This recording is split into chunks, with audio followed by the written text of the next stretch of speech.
Well, it is a really good morning. Welcome to HBRV Lifestyle, the podcast. I am the host, the Honey Badger, here to give it to you straight and transparent about the RV business, as well as other things. I want to talk about an article that was written that's been spread around through several RV media publications.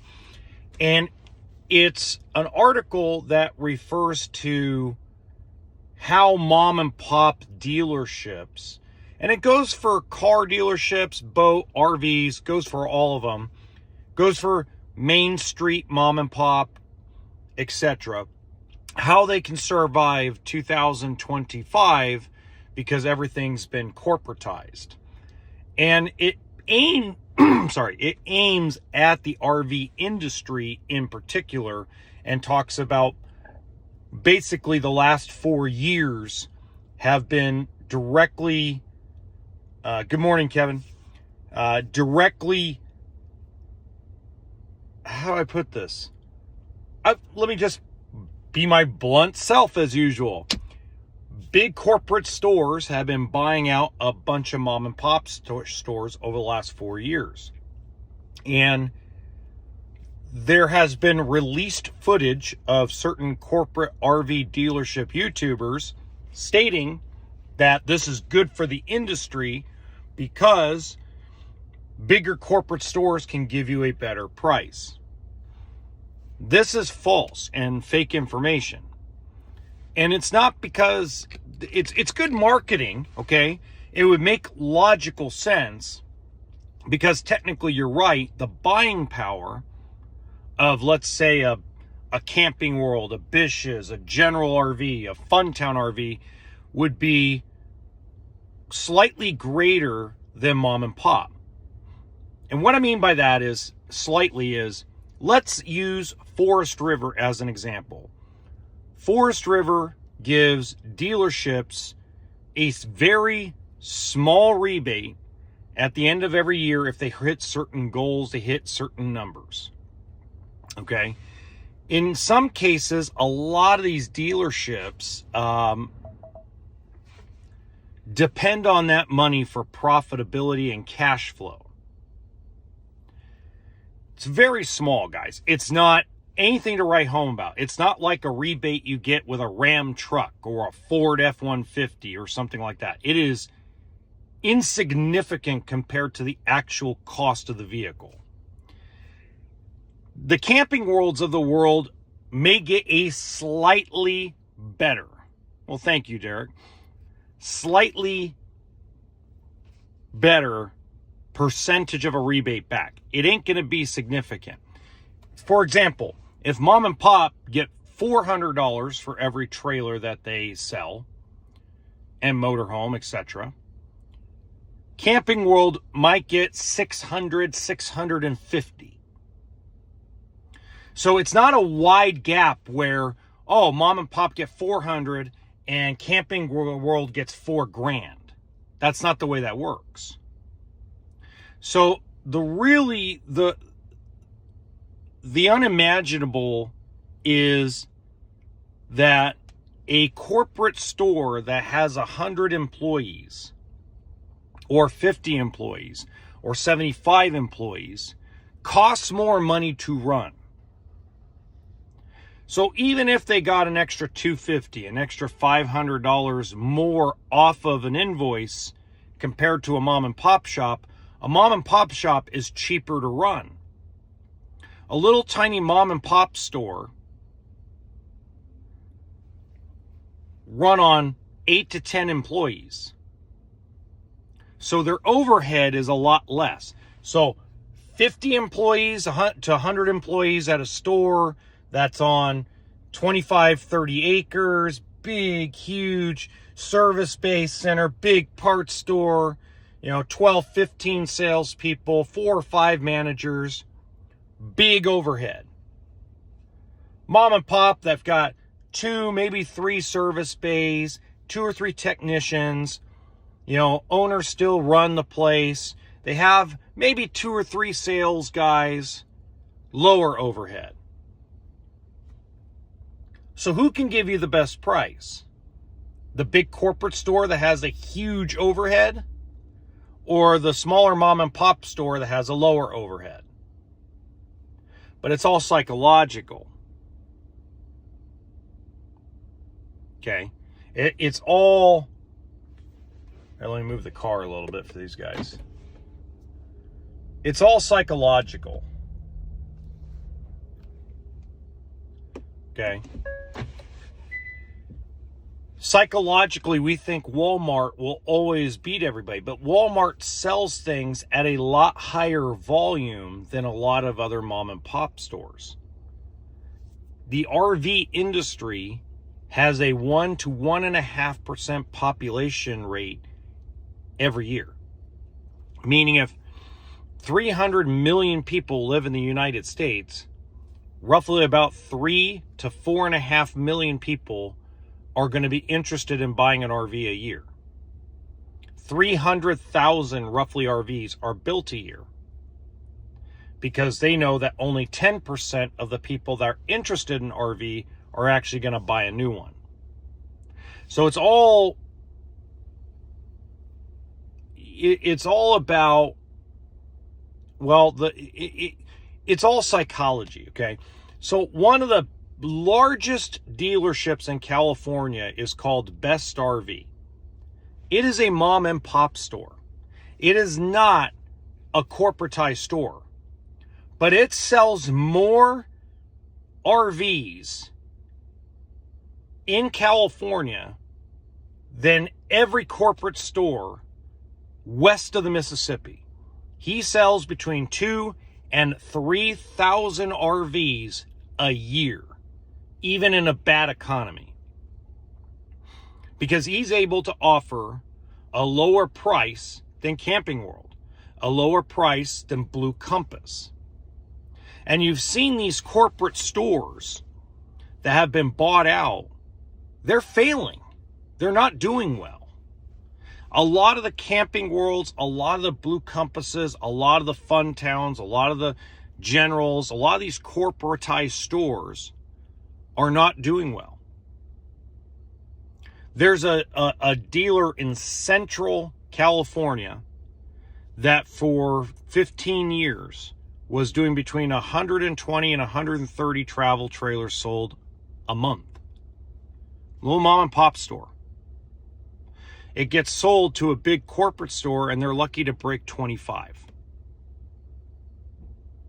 So it just goes to show you that if the mom and pop, this is what I've been talking about, that most people don't understand. Mom and pop can't survive without making profit. Camping World can up until this coming year. Camping World is not going to be able to keep taking losses on inventory in 2025. This is what I keep telling people over and over again. There will be no crash. Will be no price crash. Not in RVs. It won't happen. Okay? Because the overhead hasn't changed. The overhead keeps getting higher. So next year, 2025, right around mid-February, prices are going to get jacked up.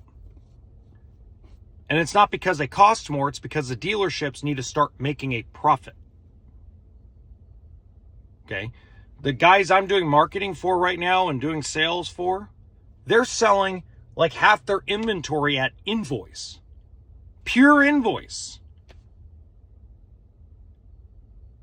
They can't do that in the spring. They're doing it to move a few more units before their big show in January. That's it. After that's all said and done, they're going to raise their profit margin back up. They have to. It's the only way to stay in business is to make a profit. This isn't 0809 where people are losing their homes and losing their jobs. Yes, people have lost their jobs because a lot of corporations have closed down. But out of the ashes come other products, other stores, other avenues. Yes, Amazon employees are on strike for better pay. Starbucks employees are on strike for better pay. That shows signs of if they get more money, inflation will occur. Not dramatic inflation, but it's going to be enough where they're going to go spend more money on other items. And profitability will come back. That's why I actually am rooting for Amazon and Starbucks employees to get a raise, because they will in turn maybe start spending some extra money on extracurricular stuff. It doesn't mean they're all going to come buy a travel trailer, but if they start buying things that have to do with the outdoors, it starts stimulating the outdoor activity economy.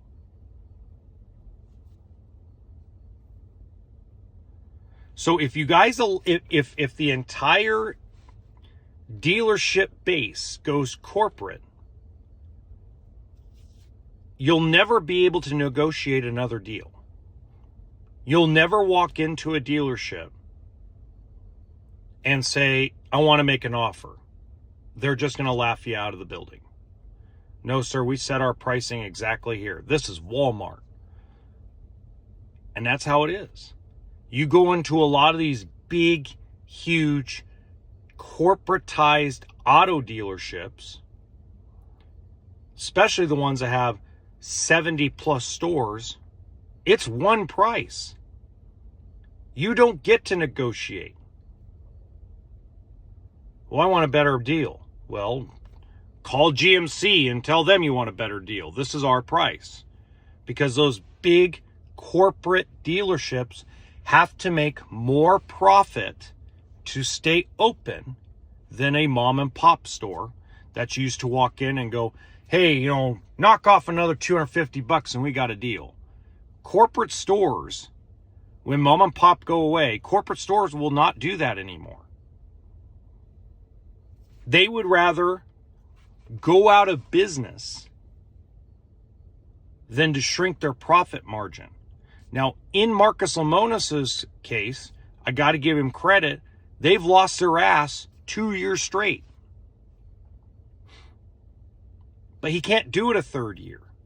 If he does it a third year, investors are going to start pulling out. The stock price, if you think the stock price is low now for Camping World, it's going to tank if they don't bring it back to profitability. You can convince long-term investors that you have a 2 or 3 year plan. But if they don't see progress back to profitability, they start pulling out. Facts. They don't care about how many people work for Camping World. They're more worried about their children's legacies. They're more worried about their own 401k. Because a lot of investors, what people don't realize, a lot of investors in the stock market are Joe Blow and Jane Doe. Married, couple kids, middle-class America who's got a 401k. Or he's decided to play in the stock market a little bit to get himself ready for retirement. That's the majority of the stocks that are trading, majority of investors. And the minute they start seeing Camping World's stock prices tank because Marcus loses money for a third year in a row, they're going to sell. They don't care if it affects and lays off hundreds of people. They don't care about that. They care about their own little retirement, their own 401k, their own home, their own kids, feeding their families. They don't care about somebody else's families. Let's be real. If everybody cared about each other's families out of care, not guilt, our world would be very different. So the reality is that if you're sitting on the sidelines because you think, because logic is supposed to dictate things, that the longer you wait, the lower the price you're going to get, you're asking for Armageddon. And if that's what you want, hey, I'm good with that. But the reality is we have to get mom and pop dealerships the respect they deserve. They can get you a better deal. Mom and pop in the middle of the desert can get you a better deal than the big corporate store in the middle of the city. Overhead. Overhead is the number one killer of a corporate store. So I finally got a chance to read the Big Lots report and why they're basically bankrupting out and going bye-bye. Their overhead went through the roof. And it actually wasn't employee expense directly. Employee expense was not even their worst thing. Their worst thing was insurance and theft. Cost them, they basically ran out of cash.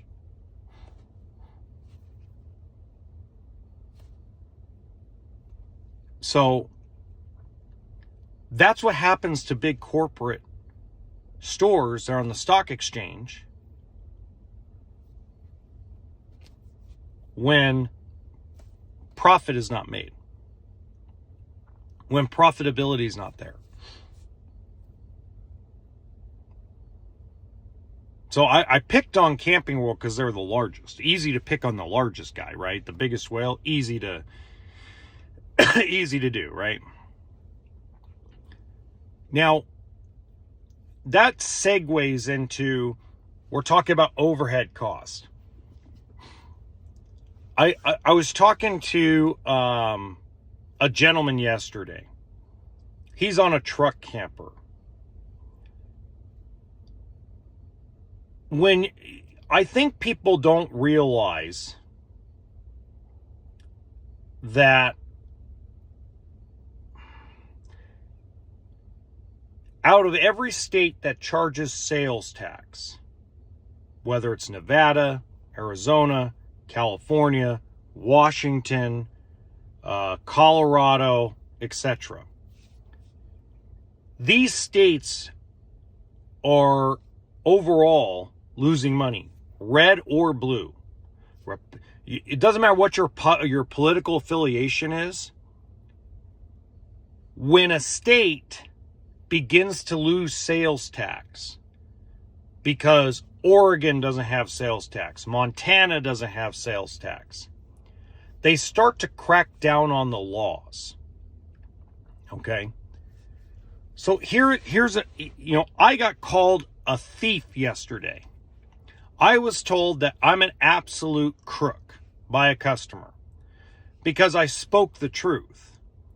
He wants to go buy a truck camper up in Oregon as a California resident because he wants to avoid the sales tax. I'm like, okay. And I said, do you realize that Oregon reports that sale to a centralized system and reports your driver's license? So California will know that you bought a vehicle with a VIN number, with a serial number, up in Oregon. And even though you don't register a truck camper with the DMV in California, California will send you a notification.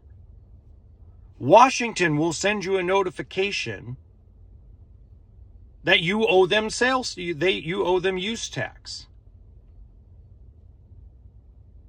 Well, I'll just have my daughter buy it for me then, because you're just a thief. You're a crook. I'm a crook because my state charges sales tax. Okay.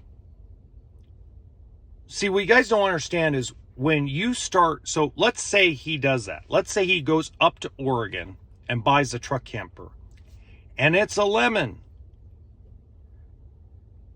He has to go back up to Oregon and deal with Oregon State's lemon laws, which are not friendly to recreational vehicles.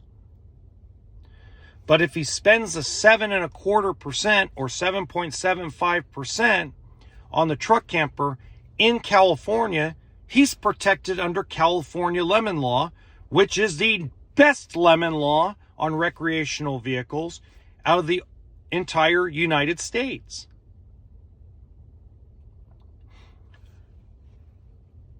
We are trained as human beings to chase the best price. We don't stop to think, is it the best deal?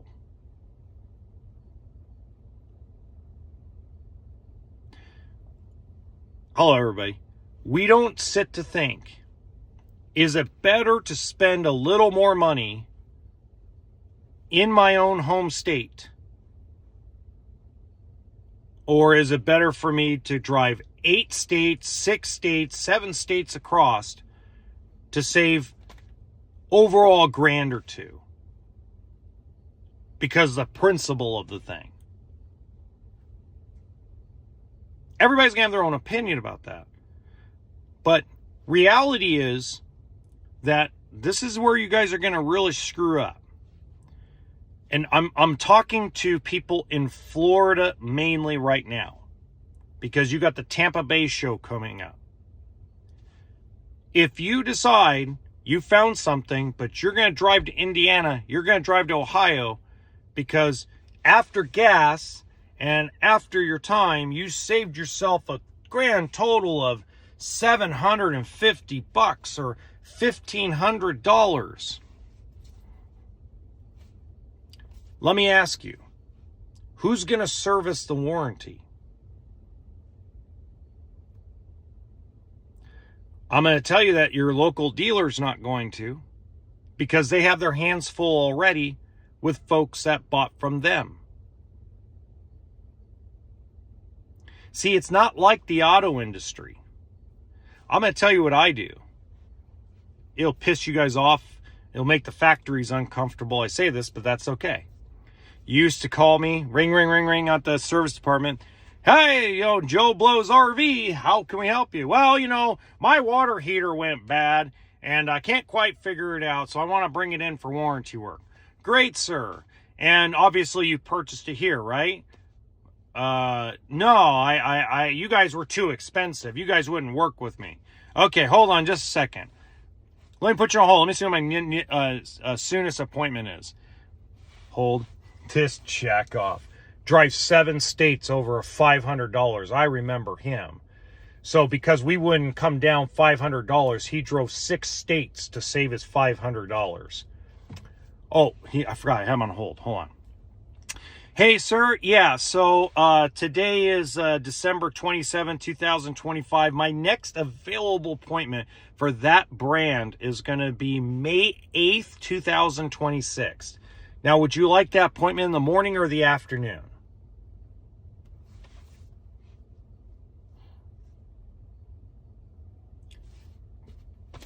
So was it the best deal to go save $500, travel 6 states to save $500? Here's the difference. Ring, ring, ring, ring.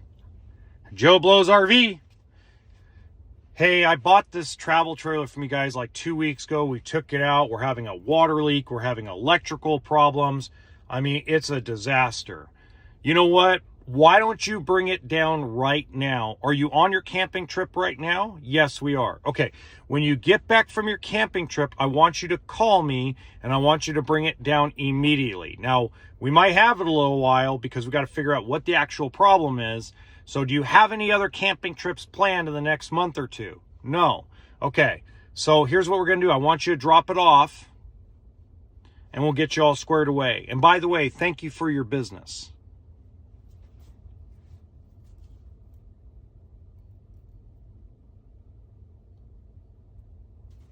It might be an exaggeration, but it's the truth. When I was running a service department, if you traveled out of state to go buy the rig because you didn't want to pay a little bit more because we're further away from the factory and pay more freight, you can go back to the dealership you bought it at. And I tell people straight out that. I tell people when they get mad at me and come in the dealership pissed and steaming, I go, hey, I guess the dealership in Ohio, you drove from California, Ohio to go buy it. You can drive from here to Ohio to go get it fixed. It's not the auto industry. I don't have to take your stuff in. So before you go travel across many state lines to go buy a travel trailer or buy a motorhome or buy anything that's new, think about what's the best deal. You find a Brinkley you like. Let's use Brinkley. Brinkley's popular. Even though it's overpriced, it's popular. Okay? Let's say you find a 3400Z and your local dealer is, I don't know, 1,800 miles away from the factory. They want $1,800 more than the guy by the factory. Is it worth the risk of that dealership not helping you out in warranty to drive all the way back to Indiana to go buy locally from the factory there and drive it all the way back? Is it really worth the aggravation over $1,800, $2,000? Hell, I know guys that do it over $500. They lose money because of fuel. Because it's the principle of the thing that you wouldn't work with me on the price. Good luck getting it serviced.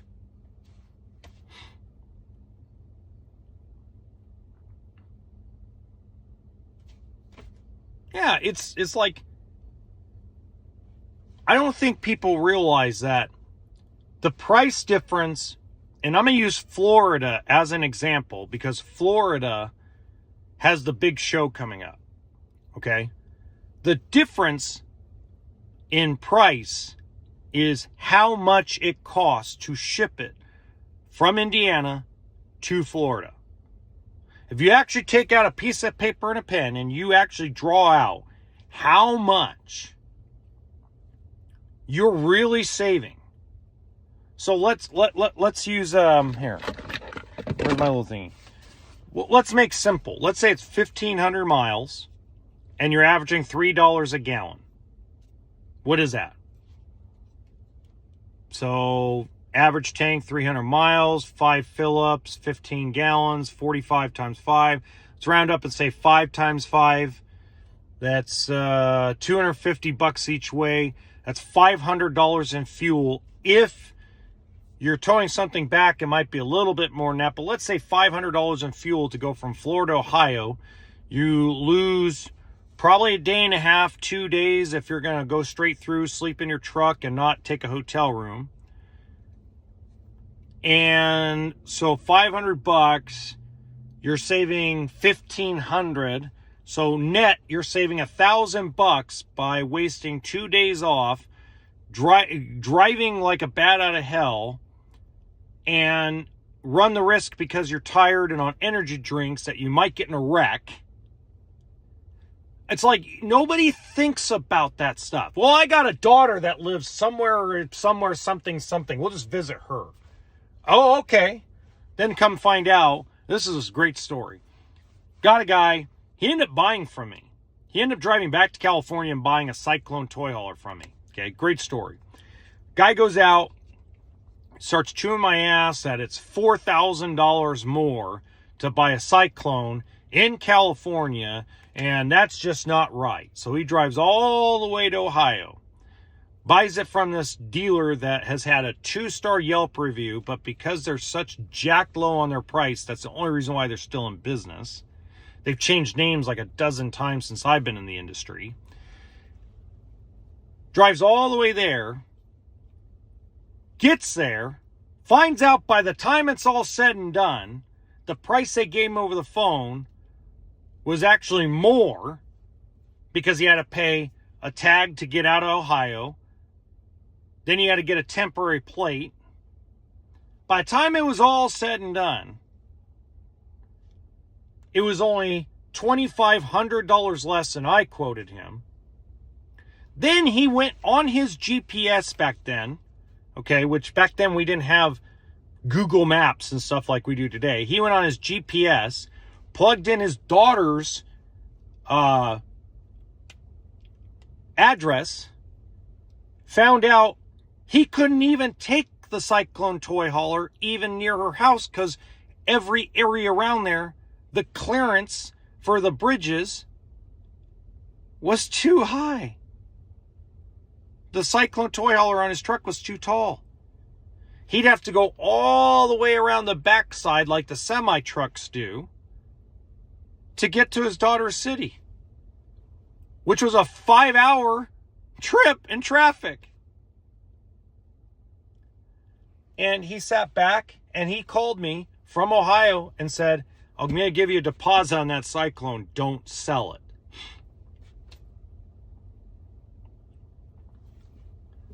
Comes back and buys it.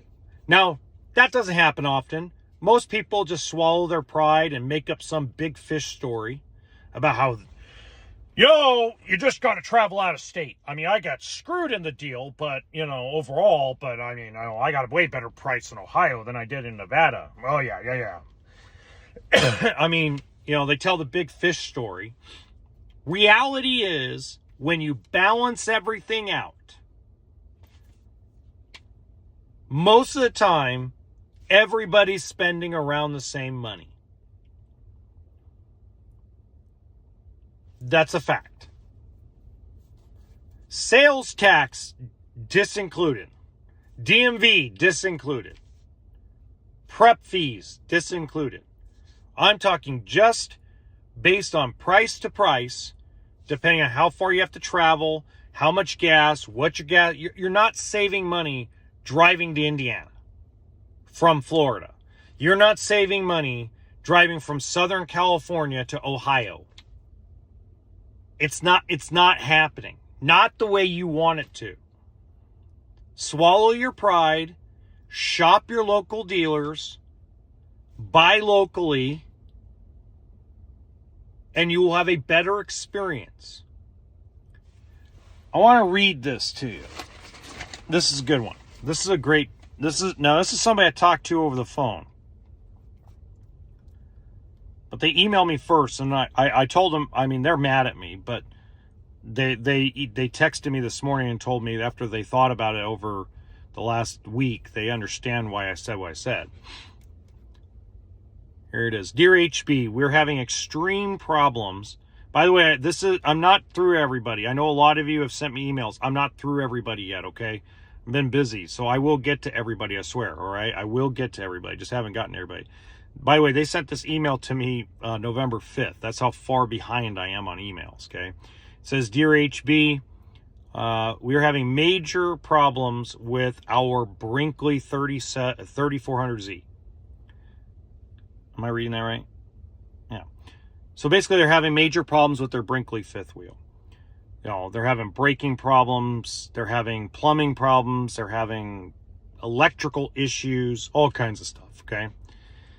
And so apparently they went from southeast Texas all the way to Indiana to buy this fifth wheel, okay? And their local dealer won't get them in for service, okay? They keep pushing them off to a further date. They're saying that, hey, we have some emergency customers of our own. We're not going to do it. So they contact Brinkley. Brinkley then contacts the dealer, and basically, from what I understand, the dealer told Brinkley to go pound sand. We're not going to fix their rig. They didn't buy it here. It basically has started something where you're going to start seeing Forest River already has done it. Some Thor brands have already done it. You're going to start seeing these independents stamp on their disclosures to buy locally. Because, perfect, Kevin. There are problems. First off, every RV I've ever sold, and I've sold thousands of RVs, new and used, over a decade of doing this. Every RV has a problem after camping. Some of it's very small and minute, and I never really hear about it until they actually come in with a major problem, and they say, oh yeah, I just had a little tiny problem with this, a little tiny problem with that, a little screwdriver here, a little drill there, a little hammer here, we're good. Okay. Merry Christmas. Merry Christmas. But every RV I've ever sold has some sort of problem after the first camping trip. None of them that I've ever sold have been perfect on the first trip. Ever. Okay? Never been perfect. Okay? But I've noticed that not only dealerships I've worked for, but dealerships I've talked to, dealerships I've made networking with, all have told me the same thing. Warranty from the manufacturer doesn't make money. It's a loser. When by the time you submit the claim and do everything else, you lose money. Service in the RV industry is a loser when it comes to warranty. I don't care if it's Winnebago. I don't care if it's Brinkley. I don't care if it's Forest River. I don't care if it's Genesis Supreme RV. It is a loser. So in these, they don't make money in warranty. So these guys that go and buy 7 states away, in the local guy's mind, it's like, why do I want to inherit some other dealer's problem?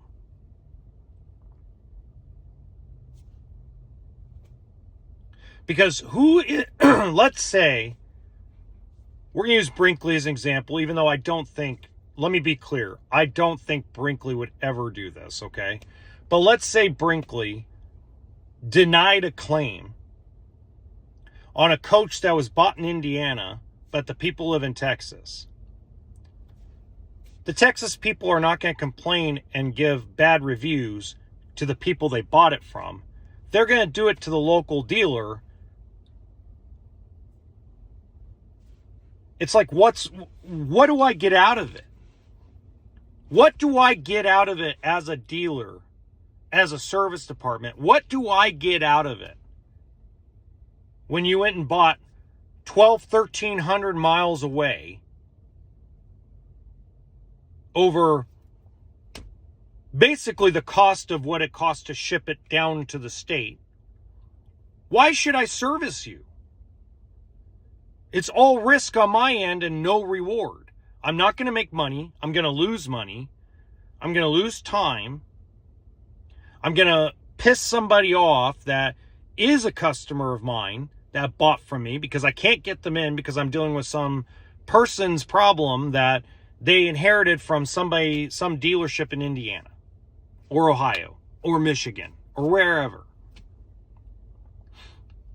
So why should I, the dealer in Texas, the dealer in Colorado, the dealer in Florida, why should I deal with you if you didn't buy locally? I shouldn't. And it's illegal for me to tell you I'm not going to service you. So every dealer's come up with a really good, their own little game plan of how to do it.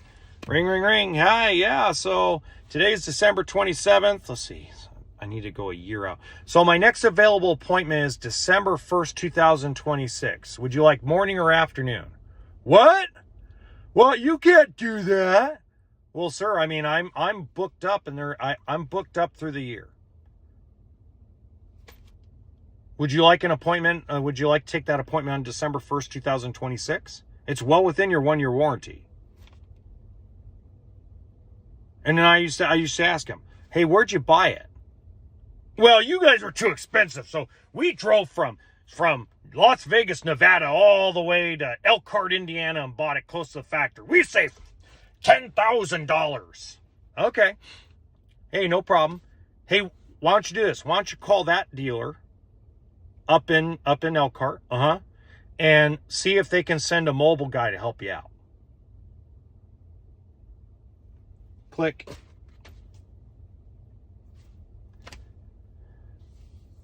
Buy locally, folks. It's a better deal. You might not get the best price in the United States of America, but it's a better deal to buy locally overall than it is to drive 1,000 or 1,500 miles because of a perception. Until next time, remember, RV stands for toolkit and sense of humor.